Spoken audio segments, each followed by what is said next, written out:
Alright guys, we have the Developer Insight Season 22 Abilities and Armor Change Preview. Now this is supposed to be the one to get the ball rolling and get us hyped for next season. Starting with exotic armor. In Season 22, we'll be rolling out the second wave of changes to exotic armor, following up on the first wave of changes that went out at the start of Season 21. We settled on one primary goal for this balance pass: bolster underused exotics. Oh, I like that. We took a look at several exotics that weren't seeing a lot of usage in any game mode and targeted those for buffs this time around. In the process of doing so, we identified a few previously changed exotics that needed further tweaks. Across the board, these changes are largely positive and should make the exotics more useful and more powerful. Oh, come on Bungie, give it to me. With that goal in mind, here are the changes we're making. Please note that unless otherwise specified, the following changes leave the rest of the exotics benefits intact. Starting with our hunters. Knucklehead Radar. The functionality of the Foe Tracer exotic helmet has been completely removed from that exotic and added to Knucklehead Radar on top of its existing benefits. Foe Tracer. We took some cues from the popular monochromatic Maestro artifact perk for this one. When you deal damage with one of your abilities, you gain a damage bonus with weapons that have damage types matching your subclass damage type. Additionally, when you defeat an enemy you've damaged with one of your abilities, either with another ability or with a damage type matching your subclass type, you will spawn one of the collectible objects associated with your subclass,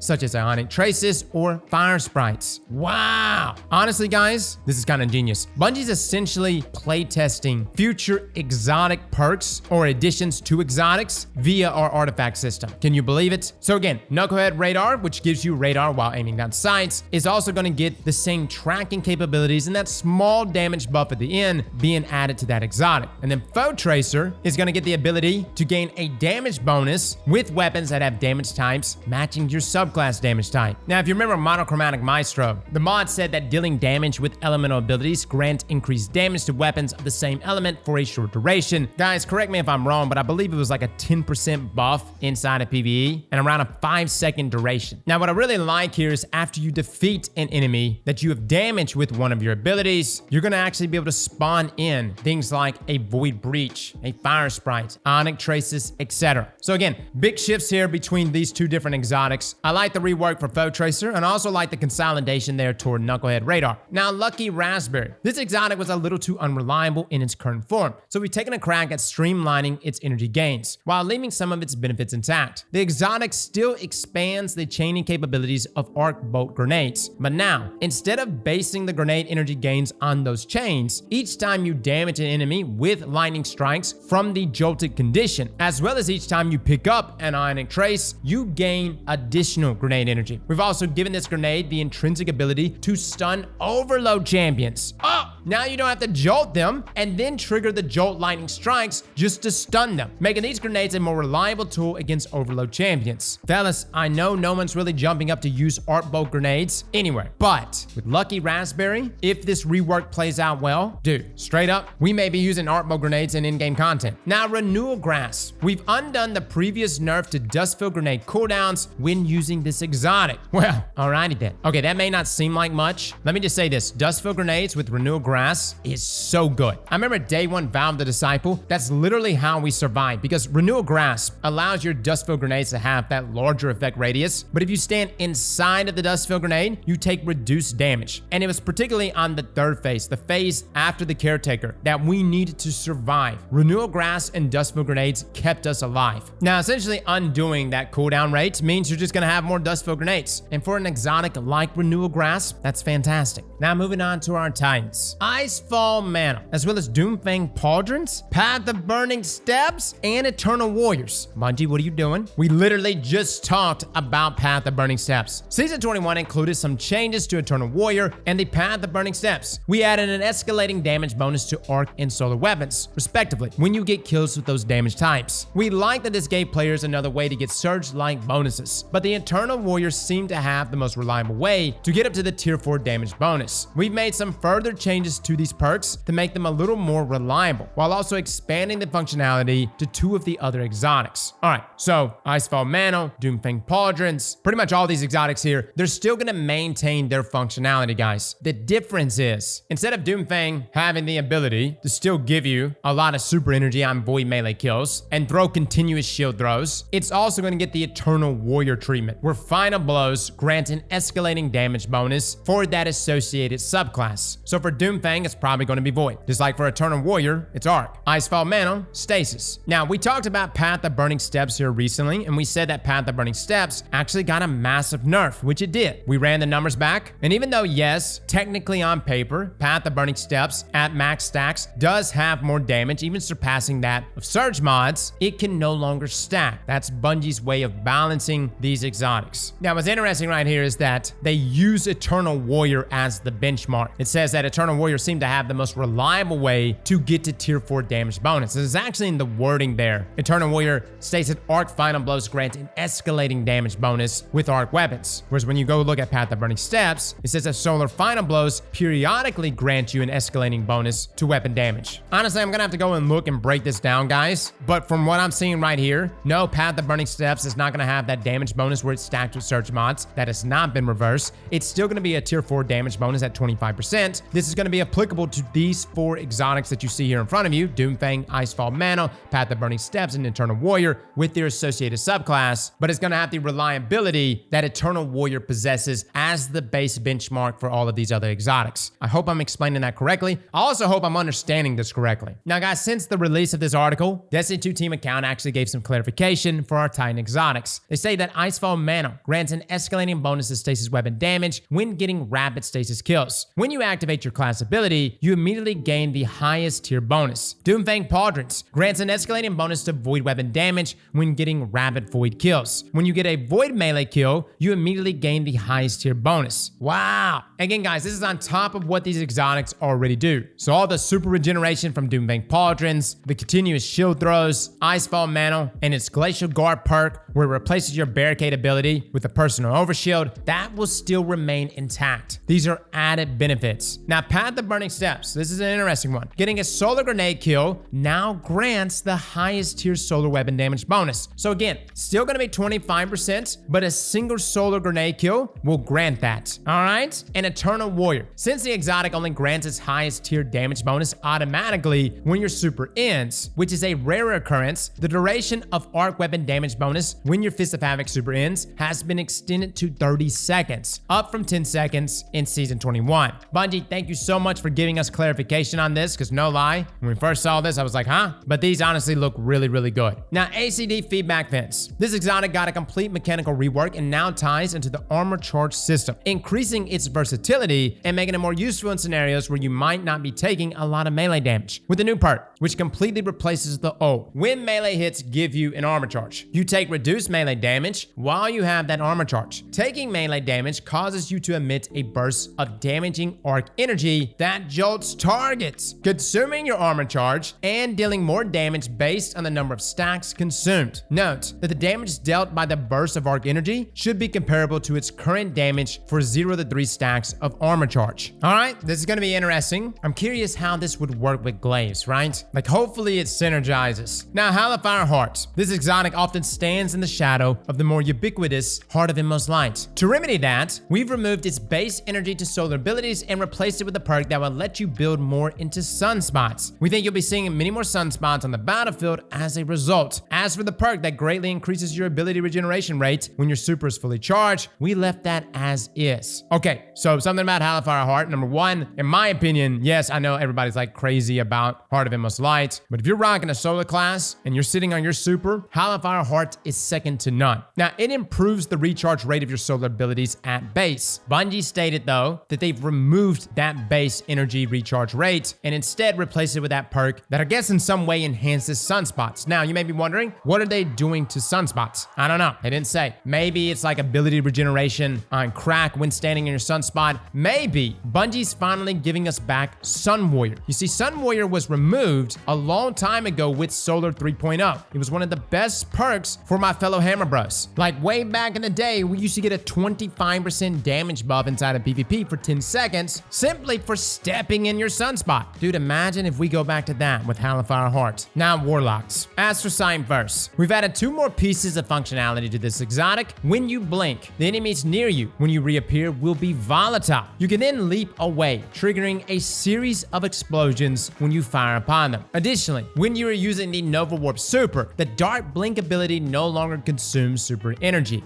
Oh, that's amazing. All around the board, that's amazing. Look, it takes a special kind of Warlock, and maybe the only kind of Warlock I respect is one that can effectively use blink. Now, the thing about Astroside Burst, it allows you to blink further and more frequently. It also allows your weapons to ready coming out of that blink. Your radar also remains. Now, when coming out of that blink after this update, you will be applying volatile to targets. Now, as far as the Nova Warp Super, Bungie's made changes there to Nova Warp Super, trying to make it more meta. Let's just be real, no one's really that crazy about it. But no longer consuming super energy on that blink will allow you to blink pretty much indefinitely. My question is, does that blink ability also apply volatile? Now guys, Bungie also gave some clarification for Astro Sign Burst here. They state that enemies near you when you blink become volatile. Additionally, when you're using the Nova Warp Super, the dark blink ability no longer consumes super energy. All right, so the original post said this right here. Pretty much everything's the same except they took out the whole you can leap away, triggering a series of explosions when you fire upon them.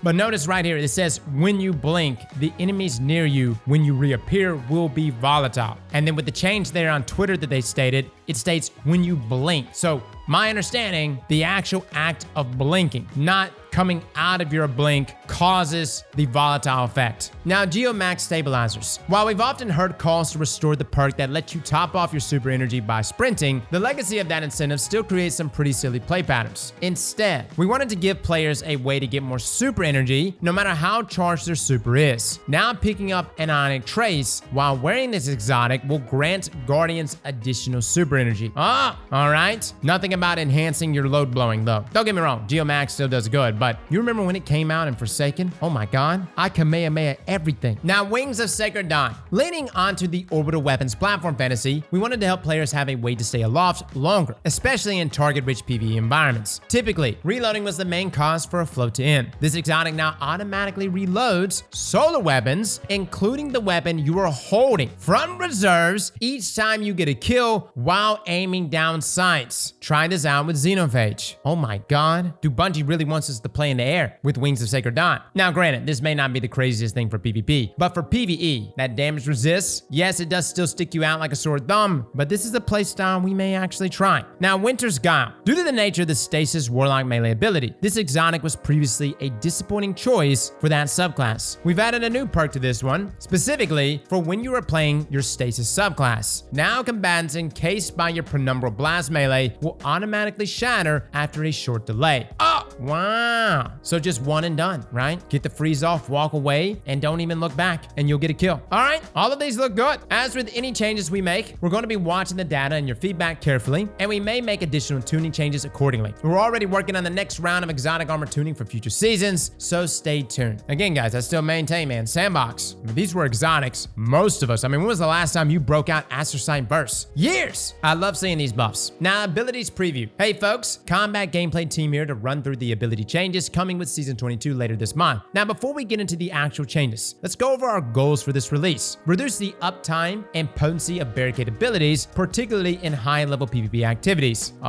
There it is. Bastion's getting nerfed, and by Bastion, I mean the Titan aspect, not the exotic. Do you guys even play Titan? Reduce the potency of Striker Titan in high-level PvP activities, both in neutral game and when supers come up. Correct the one-size-fits-all nature of Suspend in the combat sandbox. Oh boy, there it is. Rebalance our Strand Fragment suite to bring up some underperforming options and normalize the potency of overperformers. Now, starting off with Barricades, this ability is a potent tool for closing off lanes, bunkering under fire, creating safe spaces to get a revive, and gathering information from relative safety. In PvP specifically, the prevalence of Barricades can slow down the pace of play in a manner that doesn't have much in the way of meaningful counterplay. We've been experimenting for a while with opt-in ways to play around Barricades, including anti-barrier rounds via the artifact or exotic weapons, origin traits, subclass buffs, tuning the damage special weapons deal to barricades, and more. These are all meant to increase an attacker's ability to remove the barricades from the equation. However, it's clear that in the heat of the moment, these kinds of out-of-combat decisions aren't really coming into play. So we're making some base level changes across different barricade abilities, primarily targeting the strength of Towering Barricade. In Season 22, Towering Barricade's base cooldown will be increasing significantly, and all barricade objects will receive a reduction in their maximum health pools. So Towering Barricade base cooldown increase from 48 seconds to 70 seconds. All barricades maximum health reduce from 600 to 500, and damage resistance versus PvE combatants increase to compensate. All right, so it's pretty much going to be the same there inside of PvE, outside of the massive cooldown that's going to be hitting them. Now, I mainly use rally barricades because I'm rocking Suspend and Ambient Leap inside of PvE, but again, I think Bungie's about to be nerfing that. Now, at this time, we're not extending the Tower Barricade cooldown change to the Bastion variant, which already has a base cooldown time of 100 seconds. However, the maximum health reduction does apply, bringing its effective HP against players from 500 to 417. Players deal an additional 20% damage to Bastion barricades, a change we introduced in patch 4.0.0.4. All right, so Bastion is actually not changing here, which to me is the stronger option. Granted, I think people do forget that you can actually shred a Bastion barricade pretty quickly. Like, it's not like sign level, but it's getting closer and closer. Now, next up, Striker time. It probably won't surprise you to hear that Striker has been significantly overperforming in high-level PvP activities like Trials of Osiris. While we believe that a small portion of this is due to a strong focus on Arc in the seasonal artifact, we also believe that their base kit has a few elements that are too strong. Cough, cough, their melee. Dude, Knockout is just nuts. We've made recent changes to both of these items, but neither their prevalence nor performance has meaningfully shifted. So we're taking another swing at Thunder Crash and Knockout. Theoretically, Thunder Crash is a one-off super, but in practice, its kill potential is closer to that of a roaming super. So we're updating its base cooldown to reflect that, as damage dealt and received is the primary factor in super regeneration rates, particularly in PvE. We believe this change will be felt most strongly in low player count PvP, like Trials and Competitive, without being too disruptive for our PvE strikers. So Thunder Crash, increase base cooldown time from 500 seconds to now 556 seconds. Oh, matching the majority of our roaming super roster. All right, so that definitely looks like an entire tier shift that Thunder Crash is moving up or moving down, moving up, moving down. It's longer. Now, while we want Striker to live up to this fantasy of being a close quarter powerhouse, Knockout is currently too forgiving in letting players clean up engagements with melee attacks early in a duel, especially when combined with other melee enhancing items. For Season 22, we're reducing its damage bonus against players, but we'll be keeping a close eye on whether that should remain for future adjustments. Knockout, reduce damage bonus versus players from 50 to now 30. All right? I think it's still gonna be good, guys. Like, I don't think that's gonna kill it. It just won't be free, right? Now, last up is Strand. We've been monitoring Strand's performance since Lightfall's release. While we're happy with the way it's shaken up the sandbox across modes, there are a few outliers that we need to address. No!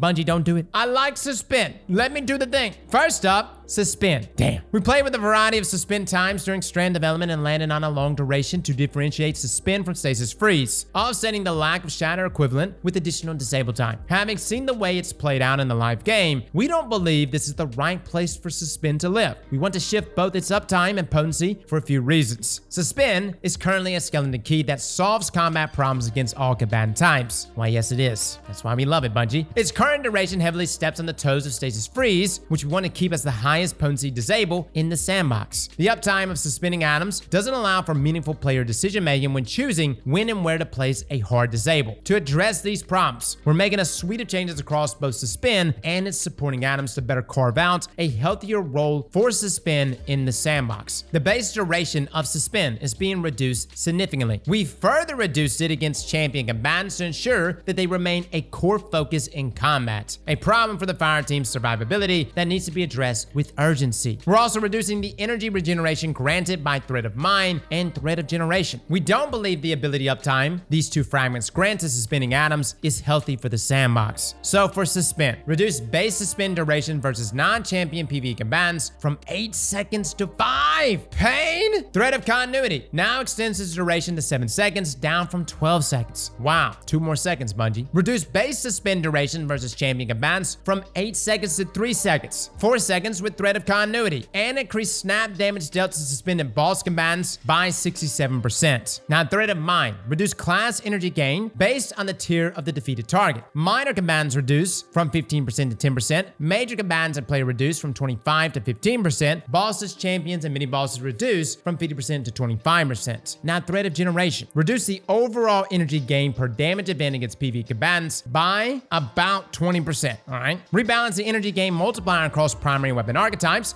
We want to bring the energy gains for dealing damage with precision weapons and fully automatic weapons closer together. Oh, there's the one. That's the one that hurts. Overall, we've reduced the efficiency of fully automatic primary weapons and increased the efficiency of precision primary weapons to compensate. So again, Thread of Generation, guys, you would just get grenade energy for like any damage that you dealt, but it was rapid fire weapons that would actually give you more energy. There was no cooldown, no cap. Now, Bungie's actually nerfing this on multiple levels, but they're toning down the automatic primary weapons and instead leaning more, or at least bringing in a parity, precision primary weapons. But yeah, guys, across the board, this is getting heavily nerfed. And I know in some ways, yes, it was a skeleton key. I didn't really have to worry about rocking certain artifact mods or really even specking out for anything because I had Suspend. It dealt with unstoppable champions, it suspended barrier champions, it took overload champions out of a gunfight and I could just go do whatever. These duration nerfs though are huge. And no lie, I don't know if I'm gonna be using Abby and Leap. Like I may still use it from time to time, but I don't know if I'm gonna be using it as the go-to build for all my in-game PvE stuff. Now, in combination with these changes to Suspend, we want to shift some of the potency to other Strand atoms to allow for more diverse options for Strand users. In particular, we're increasing the power of Threadlings and Sever in PvE and increasing the availability of Tangles across all modes. Threadlings, increase Threadling damage versus PvE combatants by 30%. Wow! Alright, dude, no lie, we have had some crazy Threadling builds. Them little buggers get it, man. Now, Tangles, reduce Tangle creation cooldown time from 15 seconds to now 12 seconds. Sever, PvE combatants affected by Sever now have their outgoing damage reduced by 40% versus 30%. Let me just say this real quick about Tangles, and I understand what Bungie's trying to do here. And don't get me wrong, with the right artifact mods, Tangles are a lot of fun. However, I was watching gameplay earlier from like a few years ago of us shooting Warmind cells. Dude, it was beautiful. Those builds back in their heyday, this was years ago, before the first nerf, they were so nasty. Tangles to me, although they are great and they're getting close, they're just not rivaling that of Warmind cells. Just my opinion, guys. I'm not talking about what Warmind cells were just a couple years ago. I mean Warmind cells when they first were introduced in the game, when literally one Warmind cell would clear a room. It was a gorgeous thing. Now, we're also taking this opportunity to address feedback on a handful of Strand abilities and aspects. The Threadrunner Silk Strike Super is a bit unforgiving in the live game. You damn right, Bungie. Particularly in PvP. So we made some small changes to improve its usability. We'll continue to monitor its performance and make changes as necessary. So Silk Strike, increase Silk Strike damage resistance from 40% to now 45%. Wow, all right. You're still gonna get pissed on, but okay. Reduce suppression time between Silk Strike super air attacks, and reduce vertical lift provided by Silk Strike heavy air attacks to reduce instances of missing the primary target. Okay, so that's suppression time. If I'm understanding this correctly, this is when you're actually coming out of the animation. They're reducing that amount of time, meaning say you're grappling from target to target, you're gonna be able to attack more quickly. Now that right there, again, if I'm understanding that right, that's gonna be the change that's gonna decide everything here, or at least for me, whether or not I use Silk Strike inside of PvP. That 40% damage resist though, oh, that's rough, man. Like considering how close you have to be to your enemies too, I can't believe that the damage resist there was that low. Now, while Threadrunner's Threaded Spectre aspect is performing well in PvP, we felt it needed a little TLC in PvE. It should now be much more effective in PvE as it will hold enemies' attention longer, and the Casting Hunter is now effectively invisible to enemies for a couple seconds after creating the clone. So Threaded Spectre, increase Threaded Spectre lifetime from 10 to 12 seconds, increase Threaded Spectre health versus PvE combatants. Threaded Spectre now takes longer to detect nearby PvE combatants at the beginning of its lifetime. PvE combatants now more consistently focus on Threaded Spectre instead of the Hunter, and ally players no longer have reticle magnetism toward Threaded Spectre. I'm actually curious to see how this plays out. It's been popular inside of PvP though, especially with Bombardiers. Now, the Broodweavers, the Wanderer aspect is strong when thrown, but it was somewhat hard to use in more difficult situations, making it dangerous to leave the safety of cover to grab a Tangle. While this aspect is equipped, destroying a Tangle with your weapon will now weave the Wanderer, which surges upward and detonates, suspending any nearby enemies. We've also increased the Wanderer's detonation range and and damage. So the Wander. Destroying a Tangle now creates a delayed suspending detonation, increased suspending detonation radius from 6 to 7 meters against PvE combatants,